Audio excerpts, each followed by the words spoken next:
Political bureau chief సత్యం ఉన్నారు. సత్యం, good morning. ఏం జరుగుతుంది? మా తొలి ఫలితం ఎప్పటికల్లా రాబోతుంది?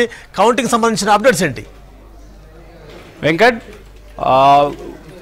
ఇప్పుడే కౌంటింగ్ ప్రక్రియ ప్రారంభమైంది. 8 గంటలకు కౌంటింగ్ దేశవ్యాప్తంగా జరిగిన పార్లమెంట్ ఎన్నికలకు సంబంధించి కౌంటింగ్ ప్రక్రియ ప్రారంభం. ముందుగా పోస్టల్ బ్యాలెట్ని లెక్కిస్తారు. పోస్టల్ బ్యాలెట్ ఓట్లని కట్టలు కట్టిన తర్వాత పోస్టల్ బ్యాలెట్లో ఏ పార్టీకి ఎన్ని ఓట్లు వచ్చాయి ముందుగా లెక్కింపు ప్రక్రియలో భాగంగా అన్ని బాక్సుల్లో సపరేట్గా ఏ పార్టీకి పోస్టల్ బ్యాలెట్లో ముందుగా వచ్చే వాటిని అన్నిటి కూడా సఫ్రగేజ్ చేసిన తర్వాత వాటిని ముందుగా లెక్కిస్తారు.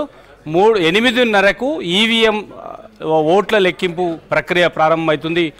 ఈసారి పోస్టల్ బ్యాలెట్తో సంబంధం లేకుండా, అంటే 8 నుంచి 8:30 వరకు పోస్టల్ బ్యాలెట్లు ఒకవేళ అయిపోకపోతే ఈవీఎం ఓట్ల లెక్కింపు కూడా ప్రారంభమవుతుంది. ఏకకాలంలో పోస్టల్తో పాటు ఈవీఎం ఓట్లు కూడా లెక్కిస్తారు. పోస్టల్ బ్యాలెట్తో సంబంధం లేకుండా ఓవైపు పోస్టల్ బ్యాలెట్లు లెక్కిస్తేనే మరోవైపు ఈవీఎం ఓట్లను కూడా లెక్కిస్తారు. అంటే ఈసారి దాదాపు ఎంత తొందరగా వీలైతే అంత తొందరగా ఓట్ల లెక్కింపు పూర్తి చేయడానికి ఎన్నికల సంఘం ఈసారి ఏర్పాటు చేసింది.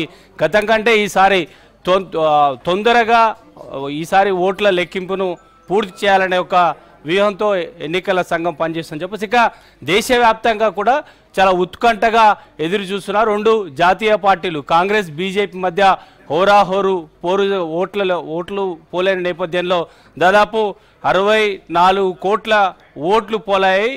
దేశవ్యాప్తంగా ఎవరికి కేంద్రంలో ఈసారి ప్రభుత్వాన్ని ప్రజలు కట్టబెడతారనేది మాత్రం దేశ ప్రజలంతా కూడా ఆసక్తిగా ఎదురు చూస్తున్నారని చెప్పొచ్చు. ఇటు కాంగ్రెస్ విపక్షంలో ఈసారి అధికారంలో ఉన్న బీజేపీని ఓడించడానికి దేశవ్యాప్తంగా అన్ని రాష్ట్రాల్లో కూడా ఆ పార్టీ నాయకత్వంతో పాటు ఆ పార్టీ అగ్రనేతలు రాహుల్ గాంధీ, ప్రియాంక గాంధీ విస్తృతంగా ప్రచారం చేశారు. అంటే 3వసారి బీజేపీ అధికారంలోకి వస్తుందని ఇప్పటికే ఎగ్జిట్ పోల్ చెప్పిన నేపథ్యంలో కాంగ్రెస్ పార్టీ ఎగ్జిట్ పోల్ని తాము నమ్మడం లేదు, ఎగ్జాక్ట్ పోల్ కోసం తామంతా కూడా ఎదురు చూస్తామని కాంగ్రెస్ పార్టీ చెప్తున్న నేపథ్యంలో అధికారంలో ఉన్న బీజేపీని ఈసారి కాంగ్రెస్ పార్టీ ఏ స్థాయిలో ఢీకొనకపోతుందో మరికొద్ది క్షణాల్లో తేలబోతుంది. వాటి ట్రెండ్ రాబోతుందని చెప్పొచ్చు. మొదటగా పోస్టల్ బ్యాలెట్లో ఈ